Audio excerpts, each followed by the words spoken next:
inaasahang ibayo pang uunlad ang ugnayan ng Pilipinas at Amerika sa larangan ng depensa. Kung paano, alamin sa magkakaroon ng access ang Pilipinas sa mga itatayong istruktura ng Estados Unidos.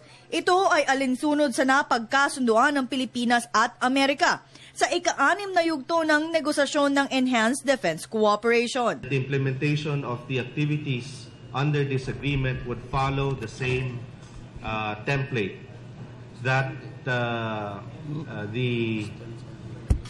locations provided to the U.S. troops would not be exclusive for them, that it can be jointly used, that the facilities would be used to obtain mutual benefits for the U.S. Armed Forces and the Philippine Armed Forces.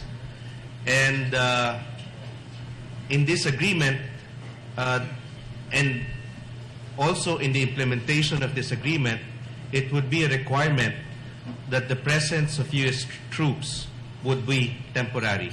Kinumpirma ni Eduardo Malaya na hindi aabot sa 20 taon ang kasunduan at kada 5 taon ay magkakaroon ng review para sa implementing rules and regulations. Oras na ito ay matapos na ng negotiating team. With respect to the areas to be shared with the U.S. military, that area will not enjoy any extraterritorial features. Philippine law will prevail in that particular area. That area also will not have an exclusive nature, one that can only be used by the U.S. side.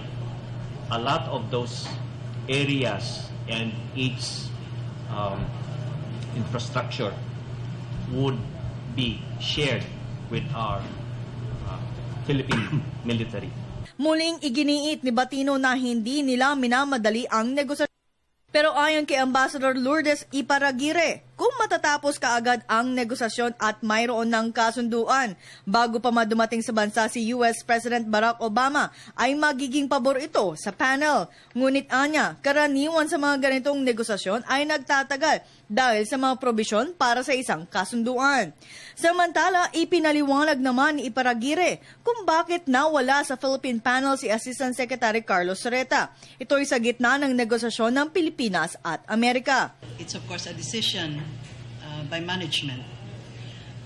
In these negotiations, we talk about rotational presence as one of the modalities.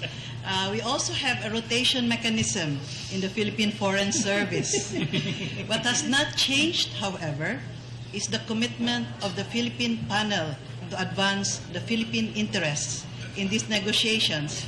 And the result of the previous rounds indicate the strong commitment, the enduring commitment of the Sa darating na March 24 hanggang 25, ang ika-7 round ng negosasyon na gaganapin sa bansa. Para sa Telebisyon ng Bayan, Waywaya Makalma.